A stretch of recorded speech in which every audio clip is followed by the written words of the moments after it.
स्वाद का बगीचा में आज बना रहे हैं हम कोकोनट कुकीज़ बिना ओवन के। मुझे सपोर्ट करने के लिए दोस्तों चैनल को ज़रूर सब्सक्राइब करें। तो चलिए बनाना शुरू करते हैं।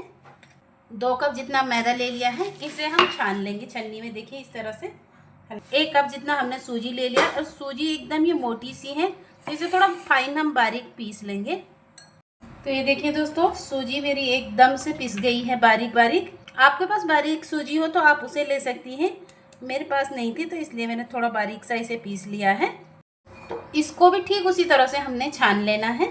2 चुटकी देखिए आप नमक डालिए, साथ में डालिए 4 चम्मच जितना नारियल का बुरादा। ये नारियल का बुरादा मैंने घर पे बनाया था दोस्तों। ये देखिए 2 चम्मच हो गए और 3 चम्मच। याद रहे ये बुरादा ज़्यादा भी नहीं डालना है, कहीं हमारे ना बिस्कुट बाद में फटने न लगे। तो इसमें लगभग हमारे 4 चम्मच जितने नारियल का बुरादा ही मैंने पीसा हुआ था।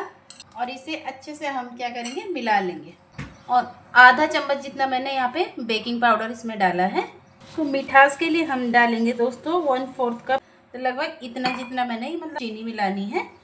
थोड़ा सा पानी मिला के, लगभग 1 कप जितना पानी मिला के इसको ऐसे ही छोड़ देंगे। देसी घी मैंने इसमें डाला हुआ है 2 चम्मच जितना। आप चाहें तो इसमें बटर भी डाल सकते हैं, और बटर ना हो तो तेल का भी इस्तेमाल आप कर सकते हैं, रिफाइंड ऑयल का। तो इसे इस तरह से पहले हम मिला लेंगे हाथों से। दोस्तों जब मैं ये बिस्कुट बना रही हूँ तो बचपन की यादें ताज़ा हो रही है दोस्तों। घर में मेरी मम्मी बनाती थी, कभी नमक पारे, शक्कर पारे, सेम इसी तरह से बनाती थी। और सच में उस समय में ना वो नमक पारे शक्कर पारे खा के सच में बहुत मज़ा आता था दोस्तों। एकदम से फाइनी एकदम से हमारा हो गया है। तो आप इसमें खुशबू के लिए और कुछ भी मिला सकती हैं दोस्तों, जैसे इलायची मिला सकती हैं। और थोड़ा थोड़ा सा आपने इस तरह से, अभी पूरी चीनी घोलनी नहीं है, इस तरह से चीनी सहित इसको मिला लेना है। देखिए ये चीनी के दाने जब क्रिस्टल जैसे लगेंगे ना खाने में, तब सच में बहुत ही मज़ा आता है। पानी भी देखिए दोस्तों एकदम परफेक्टली मैंने लगाया हुआ था। मेजरमेंट जब लगाएंगे तो सच में बहुत अच्छे से हमारा कुकीज़ बन के आएगा। ज़्यादा गूँथना नहीं है, एकदम से इस तरह से हमने पूरे आटे को इस तरह से एकदम से रख लेना है। चीनी देखिए दोस्तों, चीनी एकदम चमक रही है, बहुत ही प्यारी सी लग रही है। देखिए दोस्तों एकदम परफेक्टली मेरा डो बन गया है। और इसे ज़्यादा देर के लिए हमने रेस्ट नहीं देना है। मैं देखिए 2 तरह से मैं आज बनाने वाली हूँ। तो लोइयाँ जैसे मैंने बना ली हैं, आप चाहें तो इस तरह से काट के बना सकती हैं, इस तरह से, वो भी मैं आपको दिखाती हूँ। हल्का सा मैंने इसमें पहले तेल लगा लिया है इस तरह से, देखिए ताकि चिपके नहीं। तो इसके हल्के हाथों से बेल लेते हैं, जैसे इस तरह से। देखिए इसे आप चाहें किसी भी शेप में काट सकते हैं। इस तरह से मैंने इसे काट लिया है। एकदम से चीनी के दाने जो दिख रहे हैं ना, तो उससे क्रंच आने वाला है। तो इसी तरह से हमने सारे को बना लेना है। इसको हल्के से इस तरह से दबा लूँगी।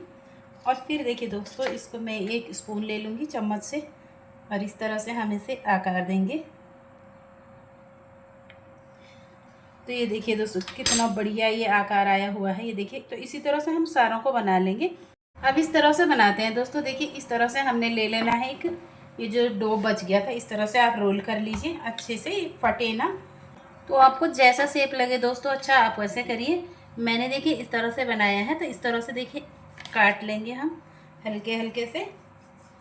देखिए तो कितना बढ़िया सा इसमें ये जो बढ़िया बढ़िया जाली जाली सी आ रही है ना, इससे पता चल रहा है कि सच में ये बहुत अच्छे बने हैं दोस्तों। और अगर आपको शेप देनी है तो इस तरह से चाकू की शेप से आप हल्का सा इस तरह से दे सकती हैं। ये देखिए तो ये परफेक्टली बन जाता है। और मेरी वीडियो अच्छी लगी हो तो एक छोटा सा लाइक ज़रूर कीजिए, मेरे को आपके लाइक से बहुत बड़ा मोटिवेशन मिलता है। सभी बन के मेरी तैयार हो गई हैं। थोड़ा सा मैंने देखिए यहाँ पे परात में रखी हुई हैं, और ये देखिए सारे अलग अलग शेप की मैंने बनाई हुई हैं। तो आप भी ज़रूर ट्राई कीजिए दोस्तों। गरम हो चुका है, अब इसमें हल्के हल्के से हमने ये अपनी बिस्किट डालनी है। बिस्किट ज़्यादा नहीं डालनी है, अपनी 3 से 4 बिस्कुट हमने इसमें डालने हैं, नहीं तो एक दूसरे पे चिपक के ये ख़राब भी हो सकती हैं, क्योंकि इसमें ना हमने नारियल डाला हुआ है और हमारी सूजी डली हुई है। तो अभी जब हमने बिस्किट डाल दिए हैं तो हमने गैस लो कर देनी है। जब ये हल्का सा भुनने लग जाए तो हमने एकदम से पलटना नहीं है, कहीं फट ना जाए। और ये देखिए हमने परफेक्ट टाइम पे हमें इन्हें पलटा है। ये देखिए एकदम से ये फटी भी नहीं, और एकदम से कलर देखिए कितना प्यारा सा इनका आया हुआ है। तो आप बच्चों के लिए घर में ज़रूर बनाइए दोस्तों। मार्केट से जब लेते हैं तो कहीं ना कहीं मिलावट ज़रूर होती है हर चीज़ में। तो ये छोटी मोटी चीज़ें अगर आप घर में बनाते हैं तो हम हेल्दी भी रहते हैं। ये दोस्तों बढ़िया से सिक गई है मेरी। अब इन्हें हम निकाल लेते हैं इस तरह से। ये देखिए, छान लेंगे थोड़ा सा तेल। दूसरी शिफ्ट हम इसकी डालेंगे, वो भी सेम उसी तरह से करेंगे। आज आप बिल्कुल मीडियम ही रहने देंगे और अपने बिस्कुट को हम धीरे धीरे तल लेंगे। और 4 या 5 से ज़्यादा नहीं डालनी है और एकदम से पलटनी नहीं है, ये फट भी सकती है। अभी मीडियम आंच पे जब पकती है ना, तब इसका स्वाद सच में बहुत ही बढ़िया क्रंची आता है। लगातार चलाते रहेंगे तो इसका कलर बहुत ही बढ़िया एक जैसा सबका आएगा। और हमारे में कहते हैं ना दोस्तों कि कोई भी चीज़ हम चीनी गुड़ की बनाते हैं तो उसका पाक बनता है, और अगर पाक ख़राब हो गया तो चीज़ें फटने लगती हैं, और पाक सही से हो गया तो सारी चीज़ें परफेक्टली बनती हैं। ये देखिए, अनरसे हमारे यहाँ पे बनते हैं, उसका भी पाक बनता है। तो अगर सही से मेजरमेंट नहीं हुआ या फिर सही से पाक नहीं बना तो चीज़ें फटने लगती है। और ये बिल्कुल भी नहीं फट रही दोस्तों, ये देखिए परफेक्ट बनी हुई है। तो ये देखिए दोस्तों, सेकंड शिफ्ट भी एकदम बन के रेडी हो गई हैं। इन्हें भी हम आराम से निकाल लेंगे। लिए दोस्तों आप अपने अनुसार कोई सी भी चीज़ लगा सकते हैं, जैसे पिस्ता लगा सकते हो अच्छे लगने के लिए, लेकिन लगाना गरम गरम में ही है ताकि ये एकदम से चिपक जाए। और अभी एकदम से ये गरम गरम हो रही तो सारी ये इसमें चिपक जाने वाली है। ये देखिए, अब इसको देखिए, मैं गिराऊंगी तो नहीं गिरेगी। ये देखिए, तो इसमें लगी हुई है क्योंकि ये गर्म हो रही है। तो अभी एकदम गरम गरम से लगाइएगा दोस्तों, तो एकदम से चिपक जाएंगी। और आप ज़रूर एक बार ट्राई कीजिए दोस्तों। और मैं आगे भी बहुत सारे बिस्कुट की रेसिपीज़ लेके आने वाली हूँ। तो आपको अच्छी लगी हो तो एक छोटा सा लाइक कीजिए, कमेंट कीजिए और सब्सक्राइब ज़रूर कीजिए दोस्तों। Thanks for watching me.